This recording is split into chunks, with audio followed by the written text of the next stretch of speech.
Hello everyone, स्वागत है आपका अपने यूट्यूब चैनल सिलेक्शन फीवर में। आज हम जानेंगे 26 अगस्त 2021 के करंट अफेयर्स के सारे सवाल। दोस्तों, आप इस सेशन की पीडीएफ नीचे डिस्क्रिप्शन बॉक्स से डाउनलोड कर सकते हैं। तो चलते हैं हम लोग अपने आज के सेशन की तरफ। हमारा आज का पहला सवाल, अर्बन एम्प्लॉयमेंट स्कीम किस राज्य द्वारा शुरू की गई है?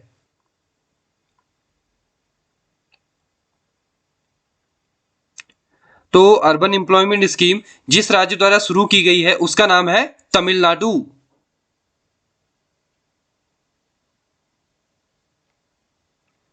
तो तमिलनाडु सरकार द्वारा अर्बन एम्प्लॉयमेंट स्कीम शुरू की गई है और इस स्कीम में तमिलनाडु सरकार 100 करोड़ रुपए खर्च करेगी। अब थोड़ी सी जानकारी तमिलनाडु के बारे में ले लेते हैं। तमिलनाडु की जो कैपिटल है वो है चेन्नई। यहाँ के जो सीएम है वो है एम.के. स्टैलिन। यहाँ के जो अभी गवर्नर है वो है बनवारी लाल पुरोहित। यहाँ पर जो इम्पोर्टेंट नेशनल पार्क हैं उसमें है Guindy National Park, Gulf of Mannar National Park, Indira Gandhi Annamalai National Park और मुदुमलाई मुकुर्थी नेशनल पार्क। और इम्पोर्टेंट डैम की बात करें तो यहाँ पर है Vaigai dam, Krishnagiri dam, Amaravati dam और पेरियार डैम। चलते हैं हम लोग अपने अगले सवाल की तरफ। हमारा अगला सवाल, साहित्य अकेडमी अवार्ड 2020 किनको मिला है?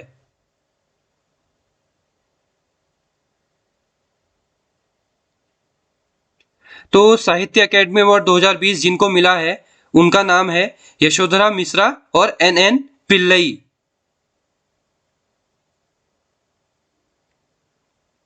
ये हैं दोस्तों जिन्हें 2020 का साहित्य अकेडमी अवार्ड मिला है और साहित्य अकेडमी अवार्ड की शुरुआत हुई थी 1954 में। तो चलते हैं हम लोग अपने अगले सवाल की तरफ। हमारा अगला सवाल, फतेह 1 रॉकेट किस देश द्वारा लॉन्च किया गया है?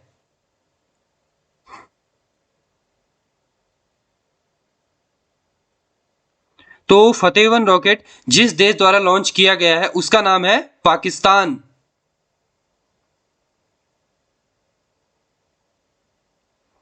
तो पाकिस्तान द्वारा हाल ही में फतेह 1 रॉकेट का परीक्षण किया गया है और इस रॉकेट की जो रेंज है वो 140 किलोमीटर है।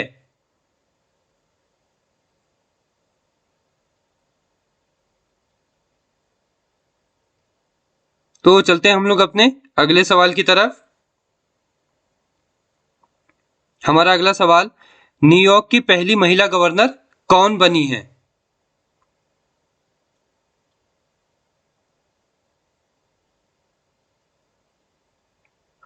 तो न्यूयॉर्क की जो पहली महिला गवर्नर बनी है उनका नाम है कैथी होचुल।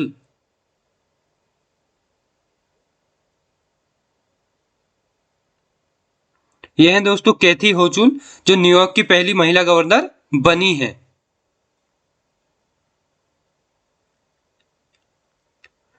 हम चलते हैं अपने अगले सवाल की तरफ। हमारा अगला सवाल, ई श्रम पोर्टल किसके द्वारा लॉन्च किया गया है?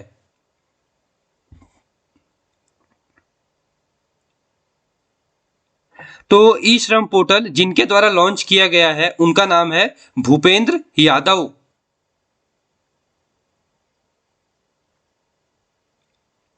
तो गवर्नमेंट ऑफ इंडिया के भूपेंद्र यादव ने ई श्रम पोर्टल को लॉन्च किया है और इस पोर्टल से 38 करोड़ श्रमिकों को जोड़ने का लक्ष्य रखा गया है और इस पोर्टल में श्रमिकों को 12 अंकों का एक यूनिक नंबर दिया जाएगा।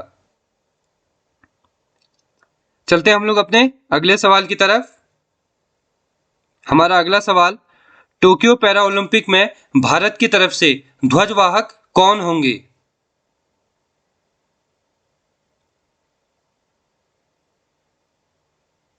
तो टोक्यो ओलंपिक में भारत की तरफ से जो ध्वजवाहक होंगे उनका नाम है टेकचंद। यह है दोस्तों टेकचंद जो टोक्यो ओलंपिक में भारत की तरफ से ध्वजवाहक होंगे। अब चलते हैं हम लोग अपने अगले सवाल की तरफ। हमारा अगला सवाल, श्री बसवा इंटरनेशनल अवार्ड किसको दिया जाएगा?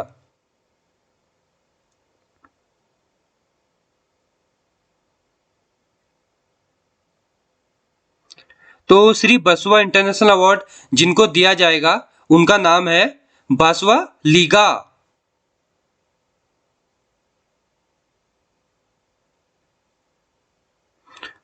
तो बसवा लीगा को बसवा इंटरनेशनल अवार्ड के लिए चुना गया है और इस अवार्ड को कर्नाटक सरकार द्वारा दिया जाएगा। अब कर्नाटक के बारे में थोड़ी सी जानकारी ले लेते हैं। कर्नाटक की जो कैपिटल है वो है बेंगलुरु। यहाँ के जो सीएम है वो है बसवराज एस बोमाई और यहाँ के जो गवर्नर है वो है थावरचंद गहलोत। अब चलते हैं हम लोग अपने अगले सवाल की तरफ। हमारा अगला सवाल, किस राज्य द्वारा वांचुआ त्योहार मनाया गया है?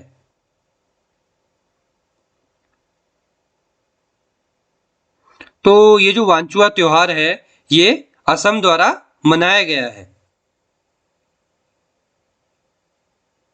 तो असम राज्य द्वारा वांचुआ त्योहार मनाया गया है और ये त्योहार तीवा आदिवासियों द्वारा अपनी इच्छा फसल के लिए मनाया जाता है। अब असम के बारे में थोड़ी सी जानकारी ले लेते हैं। असम की जो कैपिटल है वो है दिसपुर। यहाँ के जो सीएम है वो हिमांत बिस्वा और अभी यहाँ के जो गवर्नर है वो है जगदीश मुखी। चलते हैं हम लोग अपने अगले सवाल की तरफ। हमारा अगला सवाल, सहकारिता मंत्रालय में संयुक्त सचिव किसे नियुक्त किया गया है?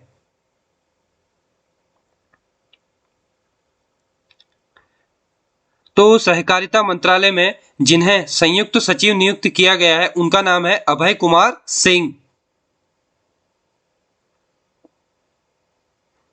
ये हैं दोस्तों अभय कुमार सिंह जिन्हें सहकारिता मंत्रालय में संयुक्त सचिव के रूप में चुना गया है। चलते हैं हम लोग अपने अगले सवाल की तरफ।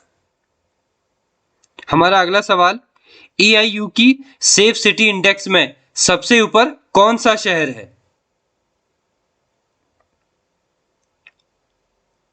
तो EIU की सेफ सिटी इंडेक्स में सबसे ऊपर जो शहर है उसका नाम है कोपेनहेगन। तो इकोनॉमिक इंटेलिजेंस यूनिट यानी कि EUI के द्वारा जारी की गई सेफ सिटी इंडेक्स में सबसे ऊपर डेनमार्क की राजधानी कोपेनहेगन है और भारत के भी 2 शहर इसमें शामिल हुए हैं जिसमें न्यू दिल्ली 48वें स्थान पर है और मुंबई 50वें स्थान पर है और इस लिस्ट को जारी करने की जो शुरुआत थी वो 2015 से की गई थी। अब चलते हैं हम लोग अपने अगले सवाल की तरफ। हमारा अगला सवाल, काजिंद 21 भारत और किस देश के बीच युद्धाभ्यास होगा?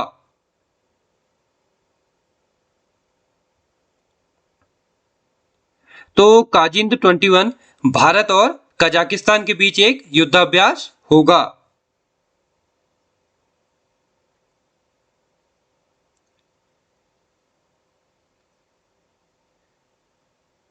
तो काजिंद 21 भारत और कजाकिस्तान के बीच एक युद्धाभ्यास होगा और ये युद्धाभ्यास 30 अगस्त से 11 सितंबर तक कजाकिस्तान में चलेगा।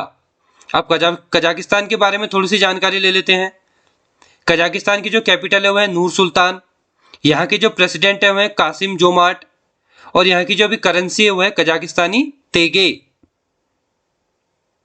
अब चलते हैं हम लोग अपने अगले सवाल की तरफ।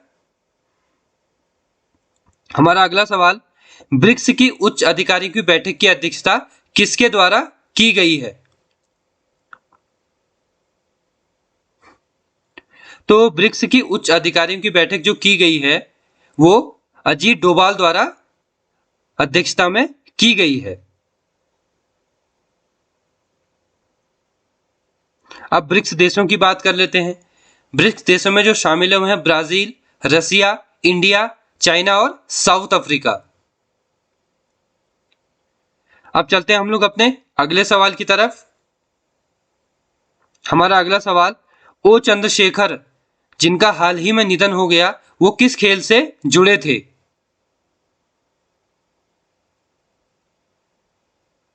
तो ओ चंद्रशेखरन जिनका हाल ही में निधन हो गया वो फुटबॉल के खिलाड़ी थे।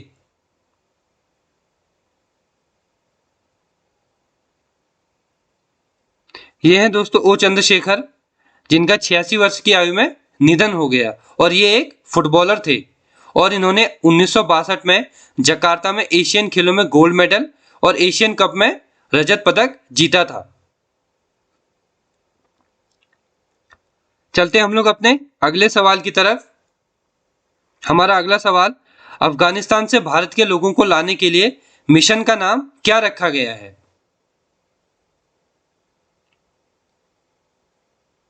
तो अफगानिस्तान से भारत के लोगों को लाने के लिए मिशन का नाम जो रखा गया है उसका नाम है ऑपरेशन देवी शक्ति।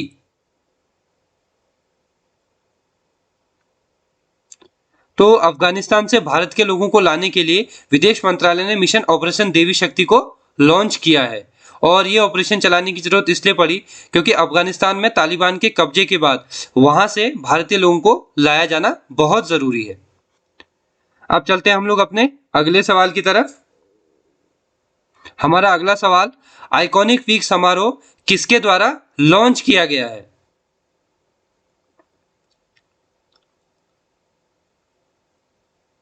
तो आइकॉनिक वीक समारोह जिसके द्वारा लॉन्च किया गया है उनका नाम है अनुराग ठाकुर। तो ये है दोस्तों अनुराग ठाकुर और ये हमारे केंद्रीय मंत्री भी हैं जिन्होंने आइकॉनिक वीक समारोह का उद्घाटन किया है और इसका उद्घाटन आजादी के अमृत महोत्सव के तहत ही किया गया है। तो दोस्तों चलते हैं अब हम अपने आज के क्वेश्चन ऑफ द सेशन की ओर। तो आज का हमारा जो क्वेश्चन ऑफ द सेशन है वो कुछ इस प्रकार है कि प्रसिद्ध पुस्तक कर्पूर मंजरी और विशाल भंजिका किसके द्वारा लिखी गई है? तो दोस्तों आपको मुझे इस क्वेश्चन का जवाब नीचे कमेंट सेशन में देना है।